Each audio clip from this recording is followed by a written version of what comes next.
I think we're live. Tower Tech here, guys. First live stream and the start of a series, I hope. But before we get into all of that, first I have to say very, very happy Easter. It's Easter Sunday here in the UK. I'm celebrating with a rather nice Sauvignon Blanc, a cheeky little number that my beloved picked up for me a little bit earlier. So happy Easter and cheers.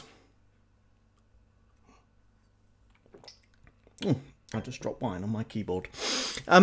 So, as many of you will know that are regular viewers of my channel, I have been wrestling now for over a week with the loss of my beloved Canon 70D. And I've made a couple of different videos on slightly different topics, but I've referenced the loss of this. One was about the new Phantom 4 Advance, and the other was a bit of a kind of an iPhone red type overview, which I predominantly I filmed that on my 600D. There was another video before that I filmed on my old iPhone 7 Plus, the glossy black one. So I've been playing around with both of those cameras. Suffice it to say, neither of them produce the sort of quality that I was getting from my 70D, nowhere near in fact. And despite the iPhone 7 Plus doing 4K, and I've been promoting the whole, it's not what camera you've got, it's about how you use it. Keep it clean, folks, which I absolutely believe in. You can have the world's best camera. If you put really shoddy content in front of it, no one is going to be particularly interested. That said, every time I look at the quality of one of my videos, I really miss my Canon 70D. Rather upsettingly, I've just been told by what to date has been pretty good customer support from Canon that because of the holidays and because of the workload of their engineers at the time, it's going to be another 4 weeks before I get my camera back. So that is a little bit depressing. So, you know, that's led me to come up with more creative things to do, I guess. I can't afford to replace that camera at the moment, and I'm not sure that actually replacing that camera is the right thing for me to do. So, live streaming is something, I guess, that I've had on my mind for a little while. Perhaps doing some kind of weekly show, some kind of tech news roundup. And I guess this is the first kind of impromptu live stream. I wasn't at all sure how many people would actually join this. I've actually got 4 people watching this, which is quite interesting. So thank you very much to all of those. And one of the guys is actually saying that they switched to Nikon and not looked back since. So that might be good advice. So yeah, a big thank you to the 4 of you for joining. I did wonder, given that I gave absolutely no notice, I've just done this as a completely impromptu thing. But I do want to do this as a regular type weekly show, kind of a tech news roundup show, and I have absolutely no idea what to call it. So I'm really open to suggestions, both to those that are watching this live and to anyone that might watch it after it's uploaded later on. I genuinely would be really interested to know what I should name the show. And what's really interesting for me is a lot of my subscribers are from outside of this country. In fact, the vast majority of my subscribers are outside of this country. So of the 551 subscribers I think I had just before I started this live stream, 97 of those I think are from the UK. Thank you to all of you, by the way. That means that 4/5 of my subscribers are either in the States or the Far East. So that's going to make it quite interesting in determining timing of when to run this kind of channel. So I'm open to suggestions, guys. Well, greetings from Scotland. Hopefully Scotland's on the same time zone and that won't be too much of a challenge for us. But you know, I'd like to get good coverage, and I'd like my subscribers. You know, the principal reason for doing this really is being able to interact with you guys in real time, live, which I'm absolutely doing now, which is fantastic. So, you know, please leave your thoughts either on the live chat or or down in the comments as to when you think the right time and the right day indeed is to run a live tech news roundup. So very, very open to suggestions.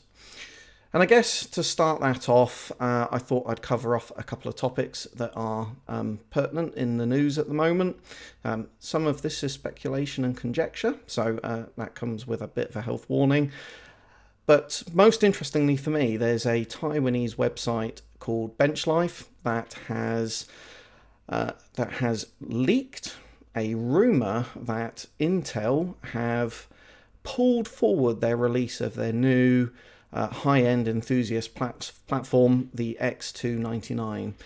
That was due for, I think, a Q3 original release, and that's been pulled forward all the way to late June, early July. And that is quite a significant response to the Ryzen release from AMD. And indeed, there are rumours that AMD indeed are going to release a high-end Enthusiast platform of their own. That Ryzen was just the beginning of the fun. And, I really do hope that's true. It'd be fantastic to see some really, really great competition in the marketplace. I think we're already starting to get some of that competition through, and indeed lots of the optimization that's come from the Ryzen BIOS updates that we've had in the last week or so really are starting to improve the performance not only of that CPU in games, but also marginally from an overclocking perspective. I rather controversially made a bit of a video a number of weeks ago that received quite a mixed response, that potentially we weren't going to see great overclocking performance on the AMD CPU lineup. Very interestingly, I got accused of being on the payroll for Intel when I released that video, which is fascinating given that, with 550 subscribers, I'm sure I was at the forefront of Intel's thinking when they were combating the biggest threat that they've seen in several years. Notwithstanding any of those points, what's really exciting is big rumours that the new Intel Enthusiast platform will be coming out. So if I just cut across to the webpage that I'm looking at here. So BenchLife it's a Taiwanese website. Lots of people in the community have translated this. And essentially, interestingly, you're going to get two different lineups of CPU. So you've got the Skylake X processors, which is the new 8 and 10 and 6 core variants that are coming out. They're also doing a Kaby Lake X processor, which is a 4 core variant. It's the first time that they've done that on the high-end Enthusiast platform. Lots of things unchanged, so you still are on the Skylake X lineup. You've still got the quad-core DDR4 memory. You've also got 4 additional PCI Express lanes, so that's going to allow you to plug in capture cards, stuff like that. And it's one would hope going to be direct to the CPU. It's not going to be via a bridge, which is going to add in latency, delay, etc. So quite an exciting view, I think, of the year ahead. So, we've had the 1080 Ti, we've had Ryzen, new Intel Enthusiast platform, and then a Intel follow up to that. Really sets for an exciting second half into the year. So, cheers to that, guys.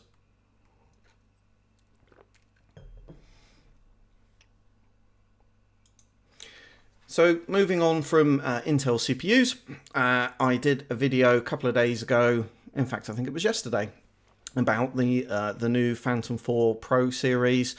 I think the pricing of that's horrible. The only difference from the original Phantom 4 and the Phantom 4, Advance, I should say, not the Phantom 4 Pro, this is the Phantom 4 Advance.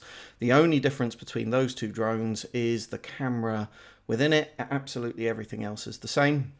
It is a substantially improved camera. It's the same camera that's on the Phantom 4 Pro, and it has a 1-inch sensor versus the 1/2-inch sensor that you had on the original Phantom 4. That's actually 4 times the size, twice the length, twice the height, equals 4 times the sensor size, and that's pretty significant. That's going to allow substantially more light in. It's going to help when you're at higher ISOs, when you're filming in dark conditions. You're not going to get all of that horrible grain and noise in the background. But at 470 odd quid more expensive, that does feel an awful lot of money for a bigger sensor size. Okay, you've got aperture control, you've got a mechanical shutter, which you didn't have, which is going to help with rolling shutter distortion on the side of the image. But for £471, I'm going to feel like I'm going to stick with the Phantom 4 that I've got. And the recommendation that I made in that video, and I stand by that recommendation, is that if you're new into the drone market and you're looking for a decent drone, go with the Mavic Pro, save yourself some cash. It's really super portable. It's got really fab quality camera on it. Go and get yourself some really, really inexpensive neutral density filters for about £25 and you're away. You'll have absolutely no problems at all. So I don't think that's the most interesting news that's come out from DJI recently. There has been a leak of a new drone that they're working up, which is called the Spark. And this is the baby brother of the Mavic Pro. I don't think it's got foldable legs like the Mavic Pro has got, but you can see the image there on your screen of just how small this thing really is. And it's got lots of the stabilization type technology, particularly the downward facing cameras, which is, you know, pretty impressive. I know that the R&D team at DJI went through quite a rigorous process of miniaturizing all of the technology into the Mavic Pro to get it up and running and working just as well as they did. You know, to now be taking the next step with the DJI Spark and miniaturizing that down even further is absolutely fantastic. So really exciting things coming from them. And very interestingly, that's not the only news in the drone market. So talking of Canon cameras, Canon have decided that they're going to throw their hat in the ring, and I think what I'm quite pleased to see is that Canon have not come in to compete with DJI, which frankly would have been foolhardy. They've actually gone in for a very specialist type of drone, and this drone is designed to work in search and rescue type situations. It's got one of their very high-end, very performant low light cameras attached to the bottom of it, and this thing retails for about $20,000. So, you know, not pitched at your general enthusiast. This is professional type camera equipment that is going to be used, I would imagine, by fire departments, search and rescue teams. Indeed, one of my work colleagues works in search and rescue, so he'd be interested to hear this. So yeah, good to see such a big name in the industry coming in as a video on YouTube. If you feel so interested, to go and have a look. So moving swiftly on from Intel Enthusiast platforms and Phantom 4s, another bit of exciting news from my perspective, being a bit of the geek and saddo that I am, is Star Wars Battlefront 2 has been announced. That's quite exciting. So being an absolute massive fan, having spent far too many hours playing the original Battlefront, really exciting to see that finally coming through. They released both a teaser and a full-length video on that today. And, you know, I think when they developed the original Battlefront, they were literally given a matter of weeks to develop it. Really rushed development, straight out the door, straight into the hands of the user, and, you know, given the amount of time that they had, was not bad at all. This looks like it's a much more polished article.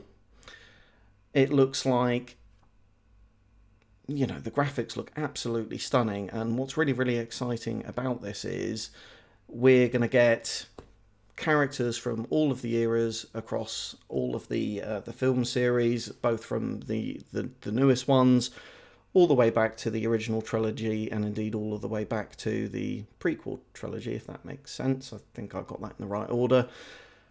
a really exciting proposition coming from them. And what's great is that you've got a single player, and from what I can work out, that single player is going to be the journey. I think it's the transition from the original trilogy, i.e.